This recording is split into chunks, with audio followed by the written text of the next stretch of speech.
करता है। तो आप ये देखो इसमें मैं बताया 4 पार्ट में, तो एक पार्ट तो है कि लॉजिकल रीजनिंग का है, दूसरा पार्ट है जो आप पढ़ रहे हो साइंस, इससे क्वेश्चन रहता है, ठीक ना। तीसरा पार्ट जो है वह इंडियंस का क्या कंट्रीब्यूशन है साइंस में, इस पर क्वेश्चन होगा। और चौथा पार्ट होगा वो इंडियन पर्सनालिटी का नाम दिया हुआ होगा, जैसे इस आदमी का नाम दिया हुआ है अन्ना मनी, ठीक ना, रोहिणी गोडबोले और आसमा चटर्जी, ठीक। इसमें एक का संबंध जो अन्ना मनी है इसको बोला जाता है वेदर वुमेन ऑफ इंडिया। तो ये क्योंकि वेदर पर बहुत काम कर चुकी है, इन्होंने ओजोन शॉट बनाया, तो वो एक गुब्बारा है जो कि 35 किलोमीटर से ऊपर है, इससे पता चल जाता है कि ओजोन का क्या लेवल है, मतलब ओजोन का परत कितना मोटा है कितना पतला है। ओजोन मेजर करने के लिए एक यूनिट होता है, डॉप्लर यूनिट होता है, तो वो आप लोगों को बाद में बताया जाएगा। लेकिन अभी इंडियन का एंशिएंट से लेकर के पीरियड से लेकर के आज तक क्या कंट्रीब्यूशन रहा, तो आप शुरू में देखिए हड़प्पन पीरियड में, वो भी एक साइंस टेक की है कि उस समय हड़प्पा पीरियड में लोग डेसिमल सिस्टम से अवेयर थे, ठीक ना। डेसिमल सिस्टम से लोग अवेयर थे और लोग डेसिमल सिस्टम को यूज करते थे, ठीक ना। अंडरग्राउंड ड्रेनेज सिस्टम था, एलवाइन को लोग जानते थे। एलवाइन का मतलब हो गया कि मान लो कि उसके पहले कॉपर यूज होता था हड़प्पा से पहले, और हड़प्पा में ब्रॉन्ज यूज होने लगा, तब कॉपर का एक एलॉय यूज होने लगा, CuSn यूज होने लगा वहां पर, तो एक ब्रॉन्ज यूज होने लगा। ये भी एक साइंस टेक का पार्ट था, ठीक। तो हड़प्पा का टाइम जब तो ब्रॉन्ज पीरियड कहा जाता है, उस समय वाटर रिजर्वायर मिला हुआ है, ये भी एक साइंस है। और ग्रीड पैटर्न ऑफ सिटी है, मतलब अगर कोई भी शहर के अगर अपने बनावट में अगर 90 के एंगल पर अगर रोड क्रॉस करता है, इसको बोला जाता है ग्रीड पैटर्न ऑफ सिटी। तो ग्रीड पैटर्न था, सिटी का ग्रीड पैटर्न था, तो 90 के एंगल पर रोड एक दूसरे को काटता है, ठीक। तो ग्रीड पैटर्न ऑफ सिटी था। आगे चल करके आप देखते हैं कि ड्यूरिंग 1000 BC इन गैंजेटिक वैली, गंगा के मैदान में एक्जिस्टेंस ऑफ ग्लास मैन्युफैक्चरिंग, जो शीशे के जो ग्लास कांच के ग्लास में हम पानी पीते हैं, या लगभग आज से 3000 साल पहले गैंजेटिक वैली में बनना शुरू हो गया था। तो ये इंडिया ही था जहाँ की ये चीज मिल रहा था, पूरे वर्ल्ड में कहीं नहीं था। गैंजेटिक वैली में शीशे के ग्लास वगैरह लोग यूज कर रहे थे, बनाना जाके। इसके बाद से आप एक चीज देखो कि एंशिएंट पीरियड में लोग जो बर्तन होता था उसको लोग पॉलिश करते थे या उसमें ग्लेजिंग होता था, तो इस चीज से लोग अवेयर थे कि किस चीज से पॉलिश करेंगे तो कैसा कलर होगा, ठीक ना। तो इसमें आपको जानकारी मिलती है कि आयरन ऑक्साइड से ग्रीन ब्लू ग्लेजिंग आता है। आयरन ऑक्साइड से ग्रीन ब्लू ग्लेजिंग आता है, आयरन के ऑक्साइड से ग्रीन ब्लू ग्लेजिंग आता है, ग्रीन और ब्लू, ठीक है। आयरन का ऑक्साइड रहता है, उससे ग्रीन और ब्लू और ग्लेजिंग आता है। इसके बाद से ऋग्वेद में कंसेप्ट आ गया था कि 360 days divided into 12 equal parts, 360 दिन को 12 इक्वल पार्ट में डिवाइड करना है। यह ऋग्वेद में कंसेप्ट आ गया था। यजुर्वेद में कंसेप्ट था कि लूनर और सोलर डे का कंसेप्ट आ गया, ठीक ना। इसके बाद से आप ये देखोगे कि इंडिया में ज्योमेट्री की शुरुआत हुई है, ज्योमेट्री की। तो ज्योमेट्री का मतलब होता है कि जो भी लंबाई चौड़ाई क्या हो, तो उस समय जो भी हवन होते थे, जैसे जो हम लोग करते हैं, तो जो भी उस समय बनते थे, भवन पीढ़ी बनते थे या जैसा भी शेप के बने, तो ये लंबाई चौड़ाई यहाँ से इंडिया में ज्योमेट्री की शुरुआत हो रही है। तो ज्योमेट्री की शुरुआत हो रही है, यह कई बार क्वेश्चन पूछ चुका शुल्ब सूत्रा से ज्योमेट्री की शुरुआत है। इस चीज को नोट कर लो, शुल्ब सूत्रा, ठीक ना। इस वर्ड को लिख लो, SULB शुल्ब सूत्रा, ठीक ना। शुल्ब सूत्रा ज्योमेट्री की शुरुआत, origin of geometry, Shulba SULBH, Shulba सूत्रा, ठीक ना। शुल्ब सूत्रा ओरिजिन ऑफ ज्योमेट्री की शुरुआत हो रही है शुल्ब सूत्रा से, ठीक ना। Early date of geometry and origin of geometry Shulba Sutra एक जो आपको दिया हुआ है वुड स्टील, वुड स्टील जो है एक वैसा स्टील जिससे कि हथियार बनाने के काम में होता है। आप ये जानते हैं कि इंडिया में 1000 के आसपास इंडिया में आयरन आ गया। आयरन जो इंडिया में आया हुआ है वो 1000 BC के आसपास अप्रॉक्स आयरन आया हुआ है। अब कुछ पहले भी एविडेंस जा रहा है, कई जगह मिल रहा है, लेकिन आयरन को उस समय लोग वार में यूज किए थे और 6-7 सेंचुरी में आयरन को लोग एग्रीकल्चर यूज करना शुरू कर दिए। ठीक, जब एलेक्जेंडर का इन्वेजन होता है एलेक्जेंडर का, तो एलेक्जेंडर का इन्वेजन का टाइम है 326 BC। इस समय एलेक्जेंडर इंडिया में आता है, इन्वेजन होता है, और एलेक्जेंडर के इन्वेजन के टाइम में उस समय जो वहां का तक्षशिला का जो किंग था पोरस, उसको लगभग वो 2.5 टन दिया है वुड स्टील दिया है, 2.5 टन दिया है वुड स्टील। देखना, Curtius recorded that Alexander the Great 2.5 ton of wood steel from Porus of Takshashila.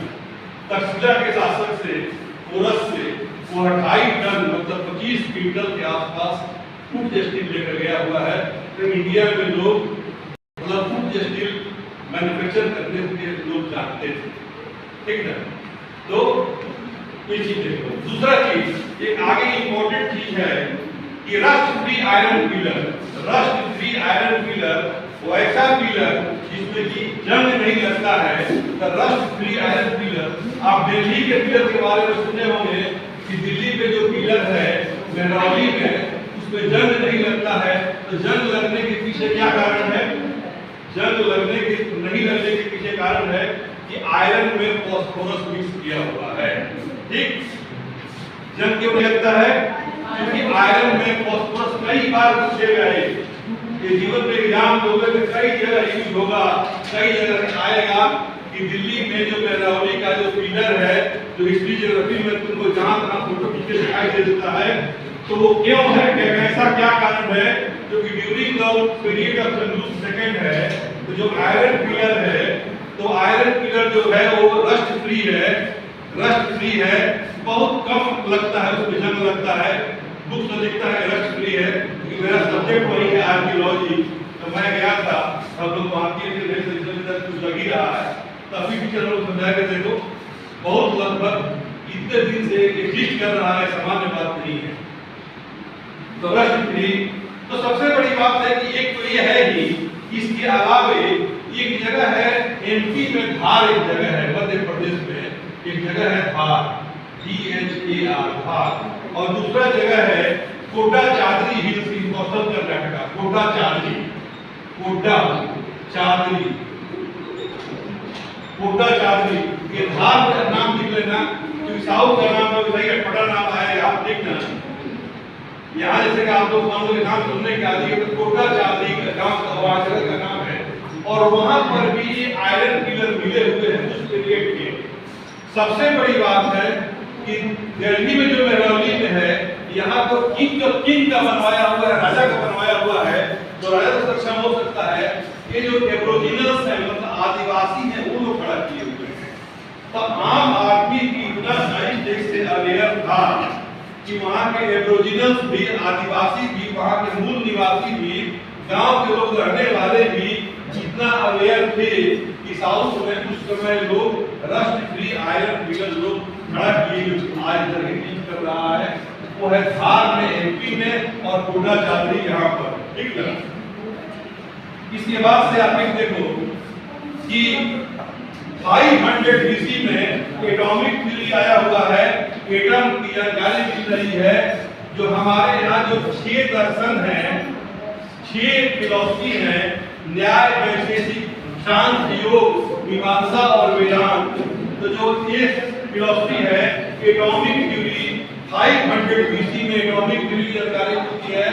500 BC में, and name of the person is canard, KANNAD, canard.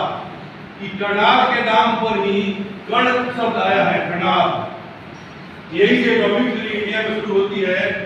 India में 6 दर्शन थे, न्याय, वैशेषिक, सांख्य, योग, मीमांसा, वेदांत। तो वेदांत तो व्यास का माना जाता है, जैमिनी ने मीमांसा दिया, सांख्य कपिल ने दिया, ठीक है, योग पतंजलि ने दिया, न्याय गौतम ने दिया और गणाध ने वैशेषिक दिया। तो वैशेषिक में है कि ये केमिस्ट्री की शुरुआत कहाँ से हो रही है, तो एक एटम से शुरुआत हो रही है। तो एटॉमिक थ्योरी का कांसेप्ट जो शुरुआत हुआ है वो 500 BC में, नाम है उसका गणाध, नाम है गणाध, नाम है गणाध, ठीक ना।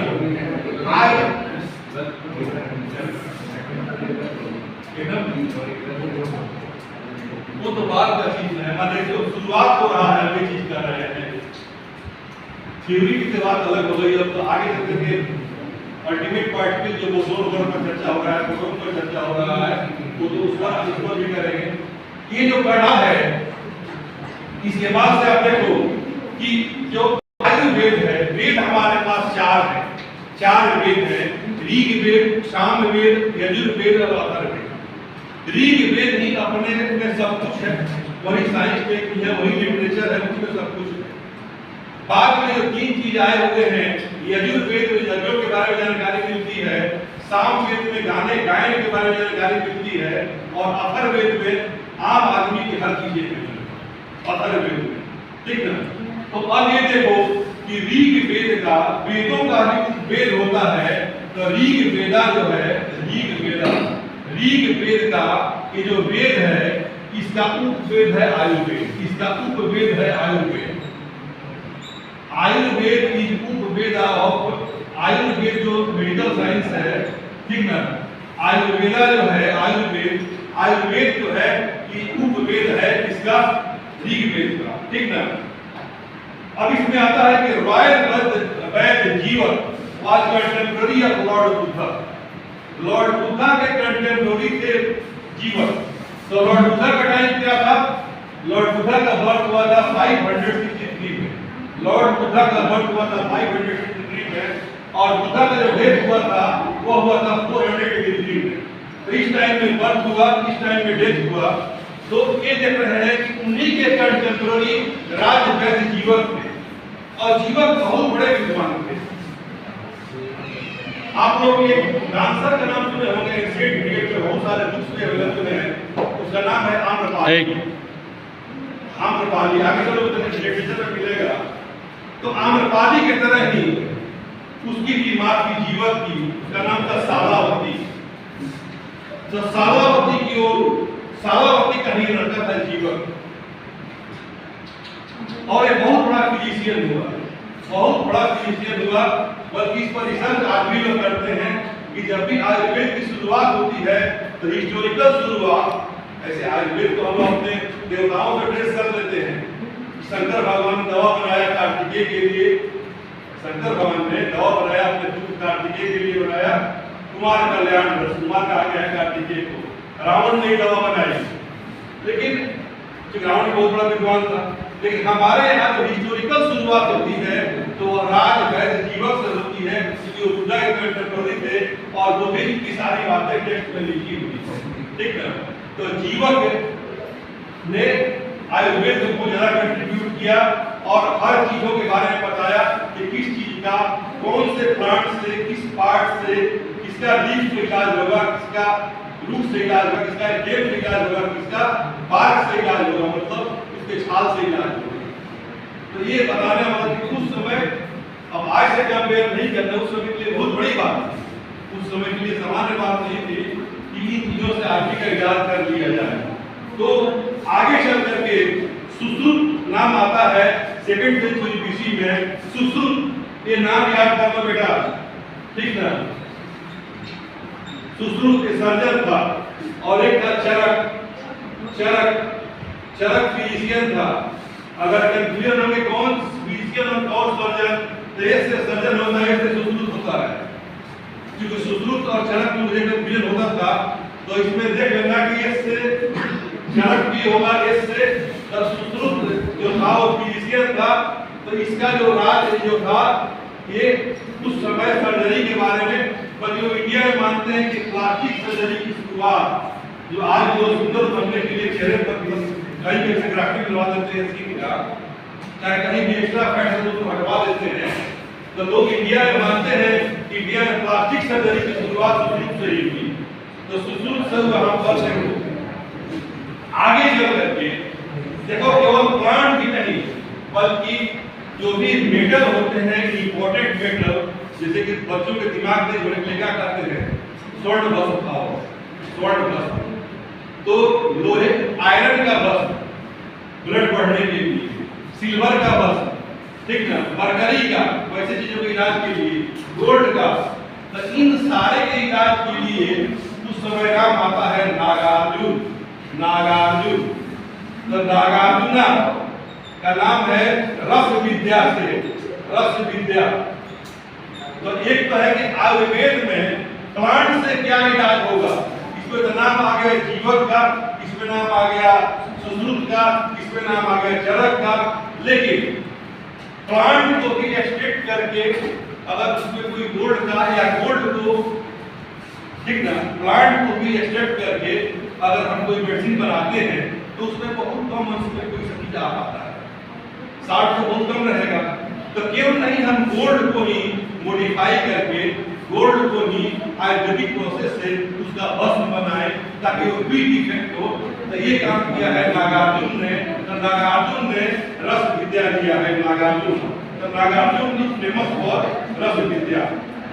और ये वीडियो में कई बार पूछा गया है, शालिहोत्र की बुक है आयुर्वेद, है Ayurveda, name of the person is Shalihotra.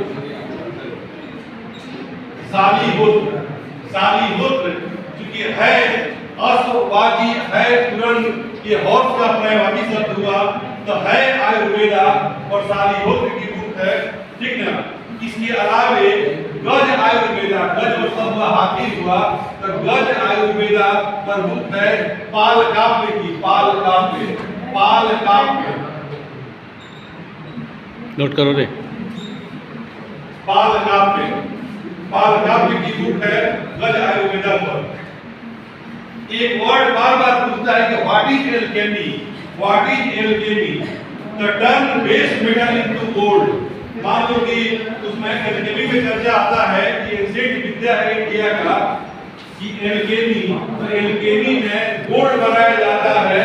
हमारे यहाँ के सुनते हैं कि पारस फ्रांसिस को आए तो सोना हो गया कि जगह में कई बातें आती है इसमें। तो एल्केमी एक प्रोसेस है जिसमें कि बेस मेटल को, बेस को हम गोल्ड में कन्वर्ट करते हैं, एल्केमी। तो एल्केमी को भी याद रखना, एक मात्र चॉइस रहेगा, वर्ड रहेगा एल्केमी लिखा होगा, कहीं भी आगे चल करके कई जगह आ सकता है व्हाट इज एल्केमी। तो एल्केमी जो हुआ turn the base metal into gold, ठीक ना। अच्छा, इसके बाद से इंडिया में जो ज्योतिष की शुरुआत हुई है वो लगध से हुई है, लगध, ये नाम याद रखना, लगध। 1 मिलेनियम बीसी में लगध आ रहे हैं, ठीक ना। तो वेदांत ज्योतिष बाय लगध 1 मिलेनियम बीसी, वेदांत ज्योतिष बाय लगध 1 मिलेनियम बीसी। आगे चल करके बेटा नाम आ रहा है आर्यभट्ट का। आर्यभट्ट ने 476 एडी में आर्यभट्ट का बर्थ हो रहा है, आर्यभट्ट का बर्थ हो रहा है 476 एडी में, और आर्यभट्ट का जो डेथ हो रहा है वो 515। इनके बुक का कई बार नाम पूछे हुए हैं आर्यभट्टीय, आर्यभट्टीय आर्यभट्ट की बुक है। इसके बाद से कई बार पूछे हुए हैं आर्यभट्टीय। आर्यभट्ट ने 499 के बाद बोल दिया था, ठीक ना, कि अर्थ चारों ओर घूमता है, सन के चारों ओर घूमता है। उस समय धरती पर बैठे बैठे उन्होंने कंसेप्ट दे दिया था, जबकि अब बीच बात देख रहे हैं कि ऊपर से सूर्य भगवान घूम रहे हैं, चंद्रमा घूम रहे हैं, लेकिन धरती पर बैठे बैठे बात समझ गया कि हाँ भाई अर्थ सूर्य के सन के चारों ओर घूमता है। 499 में आर्यभट्ट ने बात बोल दिया था। और क्या ये था, मुश्किल से जिसका जन्म हुआ हो 476 में, तो मात्र 23 साल के एज में उन्होंने इतनी बड़ी बात बोल दी, तो ये सामान्य बात नहीं है। आगे चल करके आप देखते हैं कि आर्यभट्ट ने ही अपने ग्रंथों में उस समय भूगोल वर्ड की चर्चा कर दी है। तो जहां लोग यूरोप के लोग मानते थे कि अर्थ का शेप चपटा है, वहां हमने गोल कहा, ये सामान्य बात नहीं है। भू मतलब पृथ्वी और गोल मतलब गोल। तो हमारा साइंस ने कितना आगे तक मैंने सब्जेक्ट का नाम भूगोल रखा, जब यूरोप के लोगों को लंबे समय तक कंफ्यूजन था कि धरती का शेप चपटा है। ये आफ्टर पुनर्जागरण टेरेसा के बाद लोग कंफर्म हो पाए और उस समय लोग निकले नेविगेशन पर जो भी लोग निकले थे वो निकले थे। इसके बाद से वराहमिहिर की बुक है, फेमस बुक बृहद संहिता। वराहमिहिर नाम से याद कर लो बेटा। वराहमिहिर की बुक है बृहद संहिता। भास्कर फर्स्ट की बुक है महाभास्करीय। भास्कर फर्स्ट की बुक है महाभास्करीय। भास्कर फर्स्ट की बुक है महाभास्करीय। महाभास्करीय भास्कर फर्स्ट की बुक है। वैसे ही बेटा भास्कर सेकंड की फेमस बुक है सिद्धांत शिरोमणि। सिद्धांत शिरोमणि के 4 पार्ट हैं, लीलावती, बीजगणित, गोलधाया और ग्रह गणिका। भास्कर सेकंड की फेमस बुक है सिद्धांत शिरोमणि। याद रखना इसको, जीवन में कई बार क्वेश्चन पूछेगा कि लीलावती किसकी रचना है। भास्कर सेकंड, भास्कर फर्स्ट से कंफ्यूज मत करना। चॉइस में भास्कर फर्स्ट भी रहेगा, भास्कर सेकंड भी रहेगा। कहीं भी आगे चल करके यूपीएससी से लेकर कई जगह क्वेश्चन आ जाएगा कि भास्कर फर्स्ट और भास्कर सेकंड। तो सिद्धांत शिरोमणि ये कोई भी नाम है। लीलावती कई बार पूछेगा एग्जाम में, जीएस वगैरह में कई बार पूछेगा लीलावती। इसके बाद से क्वेश्चन जो बार-बार पूछता है मेडिवल पीरियड में कि सवाई जयसिंह ने ऑब्जर्वेटरी कहां बनवाया। तो ये जगह है, 5 जगह है, जयपुर है, दिल्ली है, मथुरा है, उज्जैन और वाराणसी है। जयपुर, दिल्ली, मथुरा, उज्जैन, वाराणसी। इस 5 में कोई एक नाम गायब कर देता है अगला इस लाइफ में, ठीक ना। तो मथुरा, दिल्ली तो याद रहेगा ही, जयपुर याद रहेगा ही, दिल्ली जंतर मंतर वही है, ऑब्जर्वेटरी ही है। मथुरा का नाम याद रहेगा ही, उज्जैन और बनारस याद रख लेना है। उज्जैन, बनारस, मथुरा, दिल्ली, जयपुर जान ही रहे हो, वहां ऑब्जर्वेटरी है, ठीक है, मथुरा में है ही। इसके बाद से एक जैन लोग जो भी थे, तो उसमें एक व्यक्ति का नाम था मदन सूरी। इनके स्टेट थे महेंद्र सूरी। इसने यंत्र राज नाम से एक बुक लिखी, ठीक ना, फिरोजशाह तुगलक के टाइम में। आगे चल करके केरला स्कूल ऑफ मैथमेटिक्स शुरू हुआ 14वीं सेंचुरी से लेकर के और 18वीं सेंचुरी के बीच में। 14वीं सदी की वजह से मैथमेटिक्स शुरू हुआ और इन लोगों ने मैथ्स का बहुत ही कंट्रीब्यूट किया। और न्यूटन और लाइब्निज से 100 साल पहले इंडिया में इंटीग्रेशन और डिफरेंशिएशन दे दिया, ठीक ना। और उस व्यक्ति का नाम है ज्येष्ठदेव। बुक का नाम है युक्ति भाष्य, ठीक ना, युक्ति। ये बुक है और ठीक ना, युक्ति भाष्य का फर्स्ट बुक ऑफ कैलकुलस। इसमें ये न्यूटन और लाइब्निज से 100 इयर्स किसका पीरियड ये दे दिया था, ठीक ना। कैलकुलस की जगह दे दी केरला स्कूल ऑफ मैथमेटिक्स, ठीक ना। संग्राम माधवन, ठीक ना, Madhavan used the infinite formula to evaluate the value of pi correct up to 11 decimal के बाद से 11 पोजीशन तक इसने पाई का वैल्यू दे दिया था उस समय संग्राम माधवन ने, ठीक ना। आगे चल रहे कुछ चीजें और देख लो, जैसे दक्षिण गंगोत्री, ये अंटार्कटिका का हमारा जो सेंटर है स्टडी के लिए, उसका नाम है दक्षिण गंगोत्री। इसरो का एस्टेब्लिशमेंट हुआ है 1969 में, 1969 में। एक क्वेश्चन जो बार बार पूछा गया है वो है 19 अप्रैल को आल्बर्ट पढ़ा गया था। 19 अप्रैल 1975, 19 अप्रैल 1975। इसमें कई बार अप्रैल मार्च सितंबर की चोरी कर देता है, तो 19 अप्रैल 1975 को आल्बर्ट पढ़ा गया था यह, ठीक ना। चंद्रयान फर्स्ट 22 अक्टूबर 2008, चंद्रयान फर्स्ट 22 अक्टूबर 2008 को चंद्रयान फर्स्ट लॉन्च किया गया था, ठीक ना। नेक्स्ट लेक्चर में कर देंगे कभी, ठीक ना। तो ये किसी बहुत नहीं होना चाहिए, ठीक, समझ में आया। आपको इंटरेस्टिंग लगेगा बात वाला जो थोड़ा बर्डन में लिखा होगा।